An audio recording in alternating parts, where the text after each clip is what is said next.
also very, very strong. Now, if you look at, this was in the 60s, if you look at tertiary education in that during that time, you find that it was only the then Yundum College that was offering tertiary education. And the level that they had was just the PTC level, the first level.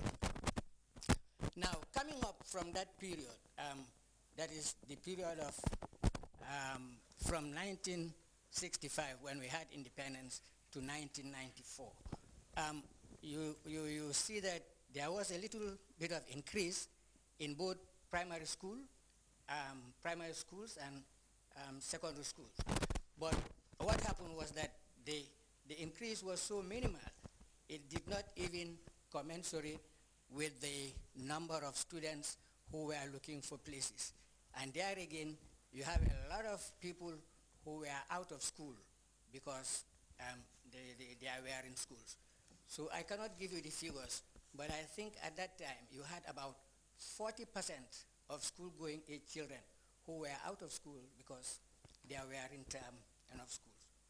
Now, I can give you this scenario to show that at that time there were very few schools, because I was part of a consultancy that was offered by TIPE, you know, the TIPE program. TIPE is T-I-P-E, meaning Training Information for the Protection of the Environment. Now, it was a program sponsored by UNESCO, and they were looking into environmental education. Now, the consultancy was to collect information in all the schools, in all the primary schools in the Gambia. And we started from North Bank. And you wouldn't believe that within 1 week, we were able to see all the schools. This was possible because, of course, the number of schools were very limited. And the whole day you travel, you can travel for hours without getting from one school to another school, to show the distance that was between the schools. Now, if you look at the scenario now, to see the difference and the opportunity you people, you young people have now compared to what used to happen. Now, today, of course, today, of course, you find that the writing is on the walls. We have university, and we have a lot of primary schools and senior secondary schools. Now, in fact, I remember when we were at the Gambia High School, over half my classmates were not from Banjul. Some came from Pasay, some came from everywhere. And you find that today, I mean, that is no longer the case. Today, unless your parents feel that they want to send you to their alma mater, they want you to go to Gambia High School. Otherwise, you have no causes of leaving your home to other schools. Now, what I want to say here is that in my own education, you see, I did teacher training here in the Gambia, right? Like just what Dr. Gomez just said. I did my primary school, secondary school here, did teacher training here at Yundum College. But then, for my degree, I had to go to Ghana, and then came back and also did my master's in UK. So like Dr. just said, you keep on moving from country to country to country. But today, in my own school at the School of Education at Birkama, you can do your PTC in Birkama, you can do your ATC in Birkama, you can do your first degree in Birkama, your BEd, and you can also, I mean, in a very short time, you can be able to do your master's in Birkama. So you can see everything that we used to go out and get. Now it is in the Gambia. So I think this is one reason why. Okay. Thank you very much. Mr. Modu Lamin Tara, the registrar. I always say that the establishment of the University of the Gambia is one of the greatest achievements of the APRC government. Now, prior to the establishment of the university, qualified Gambians, as my colleagues have intimated, had to travel overseas in search of the golden fleece. But today, parents have been spared the trauma of separation from their children, as they all have their undergraduate degrees right here at home. Now, if you look at the enrollment rates currently at the University of the Gambia, it's very impressive. We have so far produced close to 100 medical doctors. At our last graduation, we've graduated about 13 lawyers. Now, our graduates are all over the economy. In fact, they are found in all the sectors of the national economy.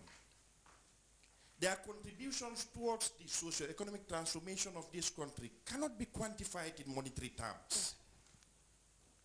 What is evident is that they have impacted positively in the development of this country. And thanks to the dynamism and visionary leadership of His Excellency, Sir Professor Alhaji Dr. Yaya AJJ Jammeh. University education, as my colleagues have said, is important for the development of our country, because it is there that we shape the crème de la crème. These are the people that will now be within society contributing their quota for the development of the country. For the youths of this country, the university is here to respond to the needs of society. Various programs have been designed in response to societal needs. Our eligibility criteria has in fact been widened in scope. We have qualification entry requirements for mature students.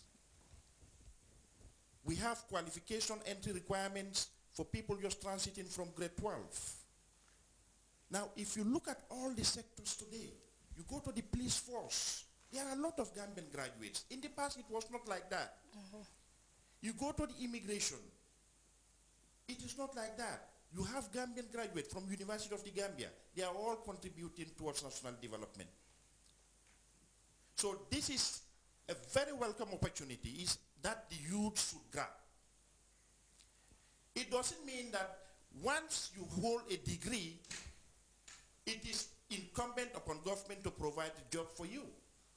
Already with your degree qualification, I mean, the kind of curricula that is being designed is to enable you, even if government did not employ you, but you can employ others. That is how we design our curricula. For those who are doing law, it doesn't mean that all of them will go into the judiciary.